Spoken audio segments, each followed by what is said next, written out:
மனுஷன் உருவானதுலேருந்து நட்சத்திரங்களை அண்ணாந்து பார்த்து யோசிச்சதெல்லாம் நாம தனியா இருக்கோமா? இந்த காலத்துல எல்லாரும் ஏஐ பிக் டெக்னு பேசிக்கிட்டு இருக்காங்க. வர்ச்சுவல் உலகம் பார்க்க எப்படி இருப்பாங்க, நாம எப்ப அங்க போறோம்? ஆனா ஃபோக்ஸ் ட்ரோன்னு ஒரு படம் வந்திருக்கு. அதுக்கு ஒரு டீசர் ட்ரெய்லர் ரிலீஸ் பண்ணியிருக்காங்க, பார்த்துருப்பீங்க. நம்மளும் இப்போ தான் பார்த்தோம். ஏஐ பற்றி தான், அட்வான்ஸ் டெக்னாலஜியோட வரக்கூடிய ஒரு ஏஐ டெக்னாலஜி நம்ம பூமிக்கு வரப்போகுது. ஆக்சுவலாக நம்ம எப்படி இந்த விர்ச்சுவல் வேர்ல்டுக்குள்ளே எப்படி போகிறது, இந்த கூகுள் கிளாஸ்லாம் போட்டுட்டு அந்த கண்ணுக்கே தெரியாத இடத்துல காசு கொடுத்து இடம் வாங்கினா இல்லை. இந்த கூத்துலாம் நம்ம ஊரில் மட்டும் தான் நடக்கும், கோமாளி கூத்து. இந்த கோமாளி கூத்துலாம் பார்த்துட்டு தான் வாழ்ந்துட்டு இருக்கோம். கண்ணாடி மாற்றி கூகுள் கிளாஸ் மாதிரி இருக்குமா, அது ஒரு உலகம் இருக்குமா? அந்த உலகத்துக்குள்ள வெறும் செமி கண்டென்ட் இருக்குல்ல, வெறும் கம்ப்யூட்டர் ஸ்பாட்ஸை வச்சு ஒரு ஹாலோகிராம் உருவாக்கி அதுக்குள்ளே லேண்டு வாங்கிட்டு இருக்காங்க. கண்ணு முன்னாடி இருக்க லேண்டை வாங்க வக்கு இல்லாமல் ஹாலோகிராமுக்குள்ளே போய் இல்லாத ஒன்று காசு கொடுத்து வாங்குறாங்க. இது எங்கே கண்டோம்? காற்றை வச்சு ஊழல் பண்ண ஊர் தானே இது. அப்போ பண்ணி நடக்க தான் செய்யும். சரி, இப்போ விர்ச்சுவல் வேர்ல்டுக்கு நம்ம எப்போ போக போகிறோம் அப்படின்ட்டா ட்ரெய்லர் ஆரம்பிக்குது. விர்ச்சுவல் வேர்ல்டுக்குள்ளே நாம போக தேவையில்ல, விர்ச்சுவல் வேர்ல்டே நம்மளை தேடி வருது அப்படின்னு சொல்லிட்டு தான் ட்ரெய்லர் ஆரம்பிக்குது. ஸோ இந்த டைலாக்ஸ் தான் நமக்கு ரொம்ப முக்கியம். அதில் டைலாக்ஸை வச்சு தான் இந்த ஃபியூச்சர் இருக்க போகுது. ஸோ ஃபியூச்சரையும் இப்போ ப்ரெசென்ட்டையும் சேர்த்து கனெக்ட் பண்ணி தான் இந்த வீடியோவில் பார்க்க போகிறோம். வாங்க வீடியோக்குள்ளே போகலாம். நாம அங்க போறது இல்ல, அவங்க தான் இங்க வர போறாங்க. இவரை நீங்க மீட் பண்ணணும். Aries, the ultimate soldier. இருக்கும் இடத்தை விட்டு இல்லாத இடம் தேடி எங்கெங்கோ அலைகின்றார் ஞான தங்கமே. கடவுள் மாதிரி சக்தி, மின்னல் மாதிரி வேகம், அதீத புத்திசாலி. ஒருவேளை போர்ல அவர் இறந்துட்டாருன்னா உங்களுக்காக இன்னொன்னு உருவாக்கி தருவேன். கடவுள் மாதிரி சக்தி, மின்னல் மாதிரி வேகம், அதீத புத்திசாலித்தனம். ஏஐ தானே அதீத புத்திசாலி. எஸ்ஐ இவங்க என்ன நினச்சிட்டு இருக்காங்கன்னா, இந்த படத்தை உருவாக்குறாங்கல்ல, இதுலேயே சொல்லியிருப்பாங்க இதெல்லாம் அவனால கண்ட்ரோல் பண்ண முடியுமா மனிதர்கள் சொல்கிறாங்க. இது நம்மளை மீறிய சக்தி, நம்மளை விட, அதாவது கடவுள் மாதிரி சக்தின்னு சொல்லிட்டான், அந்த வீடியோலேயே சொல்லிட்டான். அப்போது கடவுளுக்கு நிகரான சக்தி, மனிதர்களுக்கு அப்பாற்பட்ட சக்தி எல்லாமே கடவுளான சக்தி தான் சொல்லுவாங்க. ஸோ அப்போ இந்த சக்திலாம் அட்வான்ஸ் லெவல் சக்தி. இந்த சக்தியை நீ கண்ட்ரோல் பண்ண முடியுமான்னு பேசிகிட்டு இருக்கானுங்க. இதுதான் ஃபியூச்சர் எஸ்ஐ. நீ ஏஐ தான் பார்த்துட்டு இருக்க, அந்த ஏஐயே போட்டு தூக்கி சாப்பிட்டுருக்கு. எஸ்ஐன்னு வரப்போகுது, சூப்பர் இன்டெலிஜென்ஸ் வரப்போகுது. அப்போ தான் உனக்கு ஆட்டமே புரியும். இப்போ உனக்கு புரியாது, ரீசெண்டாக பார்க்கும்போது உனக்கு புரியாது. இந்த வீடியோ ட்ரெய்லரை ஃபுல்லாக பார்த்துட்டு அதுக்கப்புறம் நீங்கள் ப்ரெசன்ட் லைஃப்பில் என்ன நடந்துட்டு இருக்கு அப்படின்றத நான் கனெக்ட் பண்ணுறேன். உனக்கு ஒரு வீரியம் எவ்வளோ பெருசாக இருக்குன்றது ஒரு நல்லாவே தெரியும். இதை உன்னால கண்ட்ரோல் பண்ண முடியும் நினைச்சிட்டு இருக்கியா? நடக்காது. நீ யாரு? நான் ஒன்று தேடிக்கிட்டு இருக்கேன், பட் அது என்னன்னு எனக்கு தெரியல அப்படின்னு சொல்லுது. இந்த வார்த்தையோட டைலாக் சொல்லும் போது அது ஏதோ ஒரு மெமரிஸை தேடிக்கிட்டு இருக்கு. அதாவது தனக்குள்ள சோலை உருவாக்க ட்ரை பண்ணுது. நமக்குள்ள ஒன்று இருக்குல்ல, உள்ளுணர்வுன்னு சொல்கிறோம், சோல்ஸு, எமோஷனல் சொல்கிறோம்ல. சிட்டிக்கு உயிர் வந்துருச்சு, சிட்டிக்கு சிந்திக்க ஆரம்பிச்சிச்சு, சிட்டிக்கு கோவம் வந்துருச்சுன்னா சொல்லி ரோபோ படம் பார்த்தீங்களா, எந்திரன் படம் பார்த்தீங்களா? இந்த எந்திரன் சொல்லும் போது சுஜாதா நம்ம கண்ணு முன்னாடி வந்துருவாப்புல. சுஜாதா எல்லாத்தையும் எழுதிட்டு போயிட்டாப்புல. சுஜாதா நாவல்லாம் எடுத்து படித்து பார்த்தீங்கன்னா அம்புட்டுமே உங்களுக்கு இருக்குது. ஃப்யூச்சரில் சூரியன் ஒரு ஸ்டோரி, குட்டி நாவல் மாதிரி வச்சுருப்பாரு. அதை படி, அவனை செத்து போயிடுவேன். நீங்கள் படித்தாலே செத்து போயிடுவேன். ஃப்யூச்சர் அப்படி தான் இருக்க போகுது. ஏகப்பட்ட விஷயத்தை அவர் ஃப்யூச்சரை முன்னாடி எழுதிட்டு போயிட்டாரு. ஏன் அப்படின்னா அவர் நம்மளை மாதிரி அவருக்கு ஃப்யூச்சர் விஷன் இருக்கா, ஃப்யூச்சர் நடக்க போகிறது தெரிய போதான்லாம் கிடையாது. இவனுங்க என்ன பண்ணிக்கிட்டு இருக்கானுங்க, இவனுங்க ஃப்யூச்சர் பிளானிங் என்னன்றது தெரிஞ்சவர். ஸோ அதை நாவலாக எழுதிட்டு போயிட்டார், கதையை எழுதிட்டு போயிட்டார். நீ கதைன்னு சொல்லிட்டு உழம்பிக்கிட்டு இருப்ப. அதுதான் ஒவ்வொன்றா நடந்துகிட்டு இருக்கு. புராண காலங்கள்லாம் முகம் பார்த்து பார்க்குற கண்ணாடி, இந்த ஒரு உலக ஒரு டைமன் இருக்கும்ல, இந்த சூனியக்காரிகள்லாம் இங்கே உட்காந்துக்கிட்டே மன்னர்கள்லாம், ஏன் மகாபாரதத்திலே ஏதோ யாரோ ஒருத்தன் லைவ் டெலிகாஸ்டன் பண்ணாங்கன்னா சொல்லுவாங்க. என்ன சொல்கிறது, இப்போ சூனியக்காரங்கெல்லாம் அந்த ஒரு உருண்டை மாதிரி கண்ணாடி இருக்கும். அந்த கண்ணாடியை பார்ப்பாங்க, எங்கேயோ நடக்கிறது இங்கே தெரியும். இதுக்கு பேர் என்ன? Video calling, live telecast. So இப்போ இப்போ என்ன பண்ணிருக்கு, கண்ணாடி தானே பார்த்துட்டு இருக்கீங்க. நீங்கள் வச்சிருக்க மொபைல் ஃபோனில் இருக்க ஸ்க்ரீன் கண்ணாடி தானே. இது அப்படியே உருண்டை லெவலில் இருந்துச்சுன்னா என்ன இருக்கும்? உருண்டை லெவலில் பாலில் இருந்துச்சுன்னா அது ஒரு டிவி தானே. அந்த டிவி மூலிமா தான் பார்த்துருக்காங்க. ஆனால் புராணத்தில் எப்படி சொல்லியிருக்காங்க, அது சூனியக்காரி மந்திரத்து மூலிமா உருவாக்கணும். அந்த காலத்து மக்கள் எப்படி ஏமாற்றி வச்சிருக்காங்க யோசிச்சுப்பாரு. இந்த காலத்தில் போய் இந்த உலக உருண்டை மாதிரி ஒரு மைக்ரோ பார்ட்டிகல்ஸ்லாம் இருக்குல்ல, இதெல்லாம் வச்சு ஒரு ரவுண்டு மாதிரி ஒரு டிவியை உருவாக்குற, அது நீ ப்ரொஜெக்ட் பண்ணுறேன்னு வச்சுக்கோமே. அந்த ப்ரொஜெக்ஷன் மக்கள் பார்க்குறாங்க, எதுவுமே தெரியாத பாமர மக்கள் பார்க்குறாங்க. அதை நீ காட்டினா, இங்கே பார்த்தியா எங்கேயோ நடக்கிறத இங்கே நான் காட்டுவேன் அப்படின்னு சொல்லி காட்டினா, எங்கேயோ ஓடிட்டு இருக்க நியூஸ் அதை ப்ளே பண்ணி விட்டுட்டு அந்த பாமர மக்கள்கிட்ட ஏமாத்தலாம்ல. இதைத்தான் அப்போ ஏமாத்திருக்காங்க. அது சூனியக்காரின்னு சொல்லிட்டு விட்டு மந்திரன்னு சொல்லி பயந்தாங்க நம்ம அந்த காலத்து மக்கள். ஸோ இதான் சிம்பிளான விஷயம். இதை புரிஞ்சுக்க முடியாது. அதுதான் இப்போ இந்த காலத்தில் பண்ணிட்டு இருக்கானுங்க. நான் உன்னை தேடிக்கிட்டு இருக்கேன், ஆனா அது என்னன்னு எனக்கு புரியல. சிம்பிளா ஓப்பனா தான் சொல்றானுங்க, நமக்கு தான் அது புரிய மாட்டேங்குது. இது ட்ரெய்லர் மூவிஸும் பார்த்துட்டு போயிட்டு இருக்கீங்க. சுஜாதா இல்லைன்னா ஒரு பேர் என்ன, சங்கரே கிடையாது. சங்கர் எடுத்த அடுத்த படம் சுஜாதான்னு ஒருத்தர் இறந்ததுல இருந்து சங்கர் எடுத்த படம் எந்த படமே ஹிட் ஆனதே கிடையாது. காரணம் என்ன? அதுக்குன்னு ஒரு சோல்ஃபுல்லான ஸ்கிரிப்ட் ரைட்டர், அதாவது ஒரு ஒரு டைலாக் டெலிவரிலாம் கொடுப்பாரு, எழுதி கொடுப்பாரு. கதை அம்சத்தில் முக்கியமான போர்ஷன் எழுதுறதே சுஜாதா தான். அவர் இல்லைன்னே முடிஞ்சு வச்சு சொல்லி. அப்போ வெயிட்டேஜும் ஒரு டேரக்டர், பிரம்மாண்ட டேரக்டர்ன்ற பேர் வந்து சங்கர் கிடையாது, அவரோட பின்புலத்தில் இருந்த சுஜாதா தான். இப்படி தான் பல கோமாளிகள் தெரிஞ்சுட்டு தெரியுதுங்க. இது புரியாமல் நீங்கள் என்ன நினச்சிட்டு இருக்கீங்க? இவங்கெல்லாம் பெரிய ஆள் நம்பிட்டு இருக்கீங்க. உள்ளே போய் நோண்டி பார்த்தா தான் தெரியும். இந்த பிசுரை கழட்டிட்டோம்னு வச்சுக்கோங்களேன், இந்த ஒரு நபர் ஓடிட்டு இருக்காரு, இந்த திருகாணியை கழட்டிட்டோம்னா இந்த மிஷினே ஓடாதுறான்ற மாதிரி.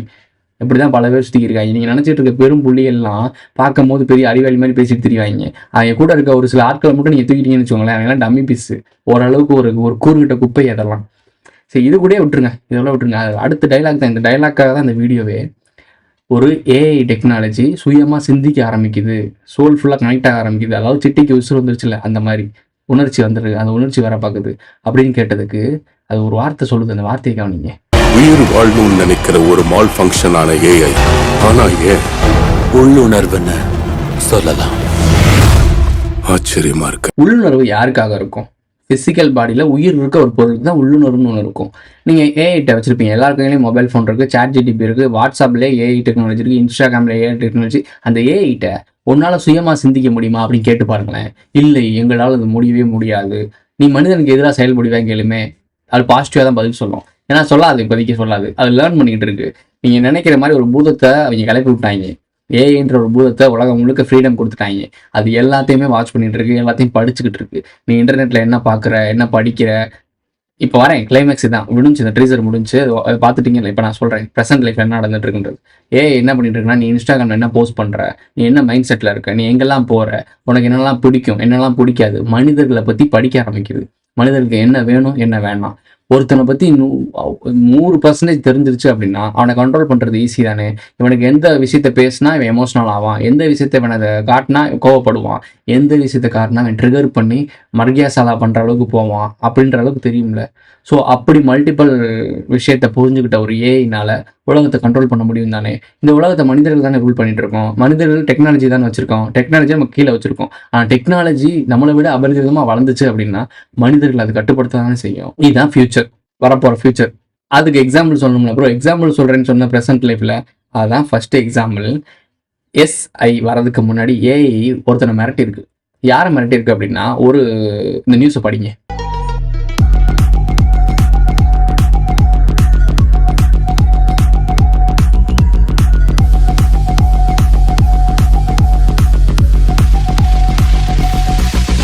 ஒரு மென்பொருள் சம்மந்தப்பட்ட ஒரு ஆள் வந்து ஒரு இடத்துல அந்த ஏஐ ஷட் டவுன் பண்ண சொல்லியிருக்காங்க.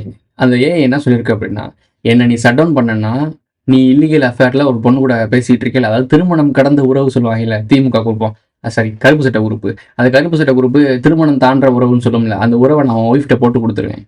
இது போய் எப்படி ஒய்ஃப்ட்ட போட்டு கொடுக்கும்?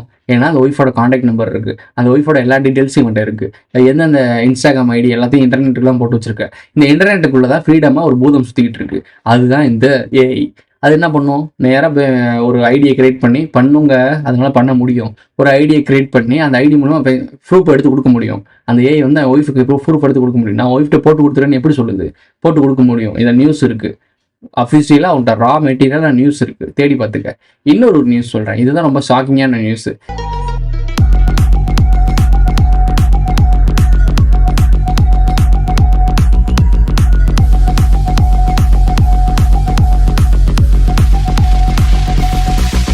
இது ஒன்று மிரட்டுறது, என்ன நீ ஷட் டவுன் பண்ணக்கூடாதுன்னு சொல்லி மிரட்டுது. ஏஐ கண்ணுக்கே தெரியாத ஒரு கம்ப்யூட்டர் ப்ரோக்ராம், நம்ம உருவாக்குன ப்ரோக்ராம் நம்மளை மிரட்டுது இப்போவே. எஸ்ஐ அப்போ எப்படி இருக்குன்னு யோசிச்சு பார்த்துக்க. ஸோ இது மிரட்டுதா? இன்னொன்று பக்கம் போயிட்டீங்கன்னா திருடுமா. எதுக்கு திருட போகுது? பணத்தை திருடி என்ன பண்ண போகுது? சிம்பிள். 5ஆம் வேதம்னு ஒரு வெப் சீரிஸ் பார்த்துருப்பீங்க, நம்ம கூட பேசியிருந்தோம். அதை பற்றி பேசினது தான் சேனலில் சைக்கே அடிச்சு விட்டாங்க, கரும்பு முடிச்சாங்க. அவ்வளோ உண்மை இருக்குது அதில். ஆக்சுவலாக நான் டெலகிராம் குரூப்பில் அதை எடுத்து வீடியோவை நான் போட்டு விட்டேன். அது எப்படி ஸ்ட்ரைக் அடிச்சு தூக்கணும்னு நான் டெலகிராமில் போட்டு வச்சுருக்கேன், டவுன்லோட் பண்ணி வச்சுக்கோங்க. ஸோ மேட்டருக்கு வருவோம். அந்த 5ஆம் வேதத்தில் ஒரு ஏஐ தான் எல்லாத்தையுமே ட்ராமா பண்ணும். அங்கே நடக்கிற முக்கியமான நிகழ்வு வந்து பேரலாக நடக்கும்.